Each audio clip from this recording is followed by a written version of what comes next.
Hey guys, what's up? Welcome back to the channel. It's Cynicalex, and today I want to talk about going for rank 1 on a character. Because 6 years ago, I made a video called Going for Rank 1 with a pretty epic Ronin thumbnail. And then 3 years later, or 3 years ago, I made another video asking you guys, should I go for a rank 1 character? And that's where I introduced the growth score guide. So that video there is actually a really good starting off point, jumping off trampoline for this video, because I still get this question a lot from players. How do I make my character a higher rank? How do I push this character, Alex, who's rank 10? I want to push him to rank 1. So I'm not going to be echoing a lot of the same strategy that's in this video from 3 years ago, because the strategy is essentially the same. It's the same now as it was then, and it basically boils down to just putting the maximum amount of gear on a character. And you can actually find this quite easily if you just click the little magnifying glass next to the growth score, and you can see. So all of this stuff, matters, from the Uru to the ISO to the skill to the type enhancement to the artifact, how many stars the artifact is, what level the artifact is from 0 to 20, what kind of CTP you have, if it's mighty or brilliant, what the role is on the CTP.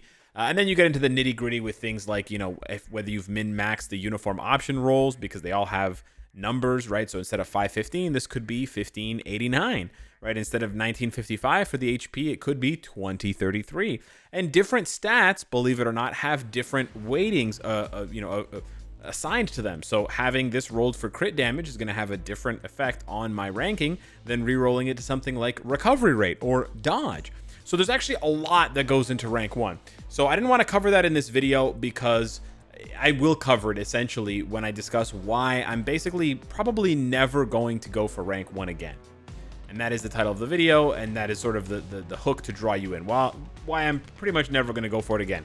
Because I did briefly, very briefly, achieve rank 1 for Wolverine. And you can see it in the thumbnail of the video.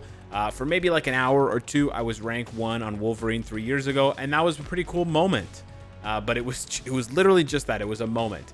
And essentially, when it comes down to it, being a content creator is the reason why I'm not going for rank 1 characters. And let me break that down into basically 3 bullet points. The first bullet point is that as a content creator, my job is not to focus in on one character necessarily, but to give you guys a sort of a taste of all of the characters. And with all of these characters in the game, 254 and counting, I have to ration my resources out for each character carefully.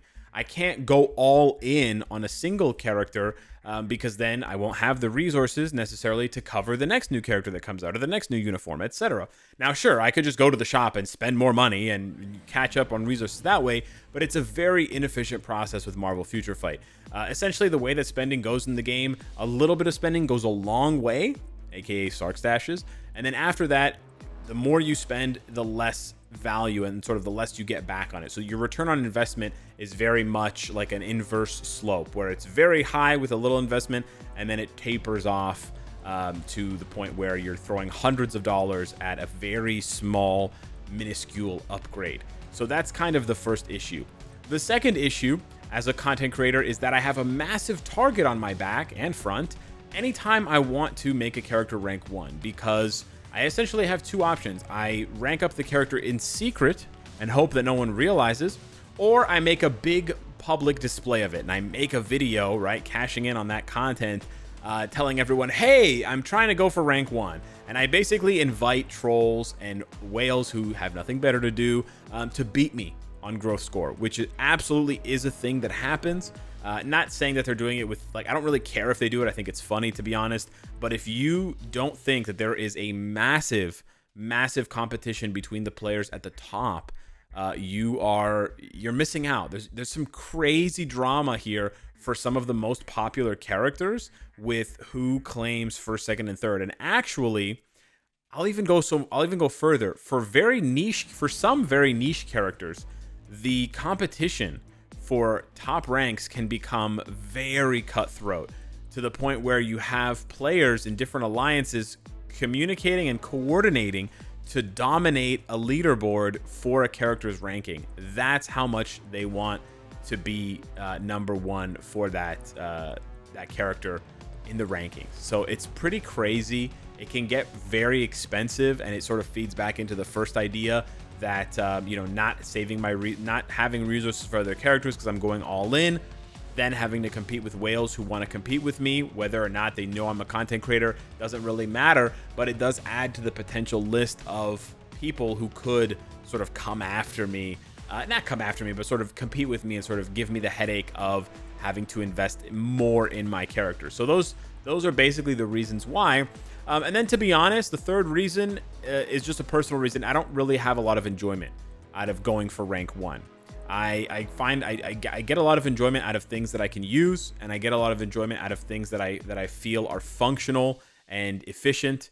And rank 1 is none of those things. Like, rank 1 really gives you no additional gameplay, not even advantage. Like, it just doesn't give you any additional gameplay. The only thing by a long country mile that rank 1 does is that when there's a world event with your character, with the character that you have rank 1, they'll be using your version of the character. So basically, once in a blue moon, maybe once a year, if I had rank 1 Ant-Man, for example, when there was a world event where Ant-Man was used, hey, you guys would be using my build for Ant-Man. That is actually how world event works, if you guys weren't aware of that. And then, again, once in every like 3 or 4 blue moons, when there's an event reward for Ant-Man, I'll also get, if I can maintain my rank 1, I'll also get a reward. Sometimes it's crystals, sometimes it's not. Sometimes it's like Norn stones and black antimatter and shit like that. So yeah, it really just doesn't satisfy me.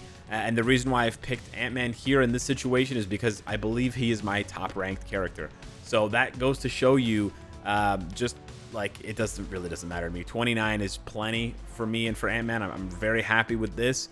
I certainly could get a lot closer to rank 1 if I wanted to. For example, just to give you guys a quick summary, if you're wondering, like, how could Alex push his ranking higher? Because if you take a look, I'm at 635,000 and change.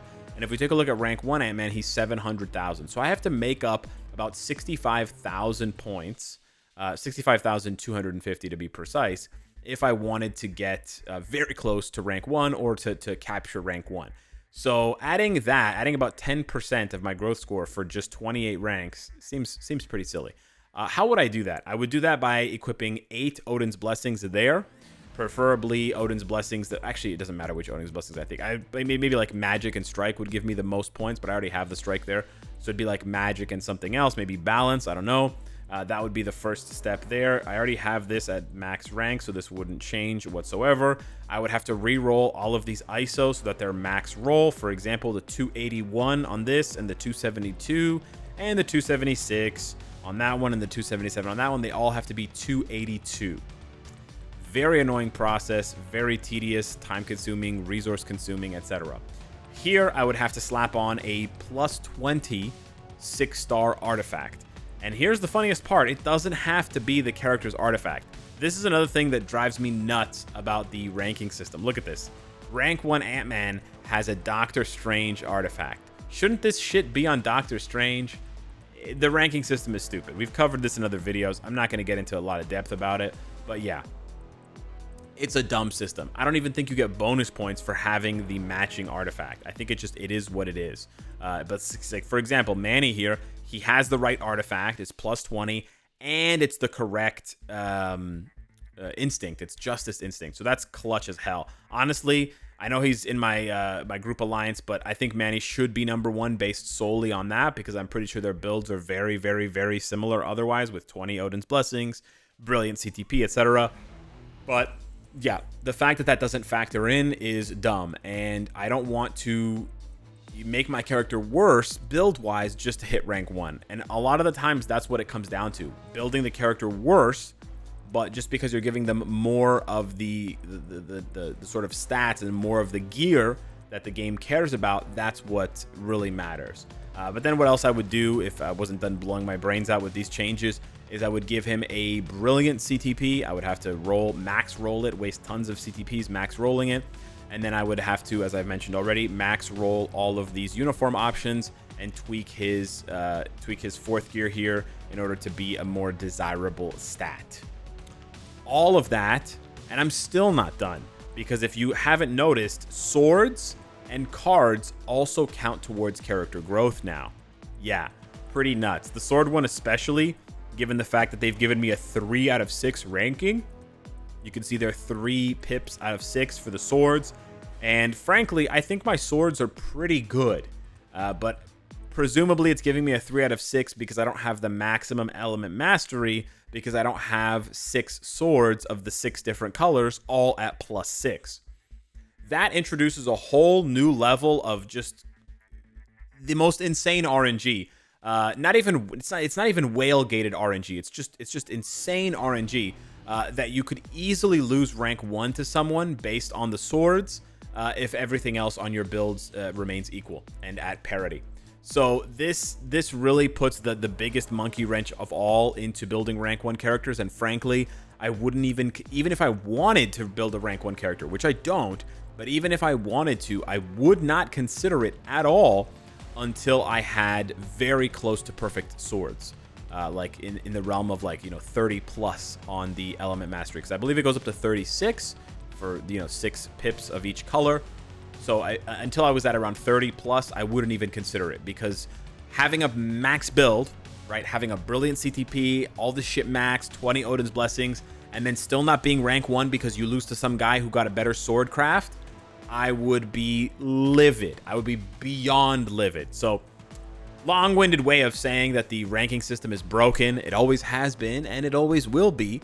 And it is a whale/fool's game based on the things that I just mentioned, but in particular, in the most egregious fashion, the swords, right? Because when it comes to the cards, because you're going to compare the swords to the cards, right? You can see my equipped rank for cards is 6 out of 6. But anyone who has 6 mythic cards equipped will have max rank association, growth score association for the cards. Because look, if I go ahead and change my set, well, anyways, I can't really show you this, but even if you change your set, it doesn't matter. As long as all of the cards are 6 stars, aka mythic rank, it doesn't matter what the roll is, whether it's 7 or 1. It doesn't matter what the stats are. It doesn't matter if it's premium. It doesn't matter if it's crafted. None of that matters. And I thought that's what they were going to do with the swords, where it was going to be, just equip 6 swords and you've got the full growth score rank. But no, they want you to max out perfect swords. So that's pretty much the death kiss for me, forever doing growth score, at least for the time being. And yeah, that's the long-winded way of saying why I stay away from this and why I probably never will compete for rank 1 for a character ever again after good old Logan 3 years ago. So yeah, that's my story. Thanks so much for watching. Hit me up in the comments down below. Let me know what you think of growth score ranking. Let me know if you have any rank 1 characters that you're proud of. Thank you so much for watching. Smash the like button, and I'll see you in the next one. Take care.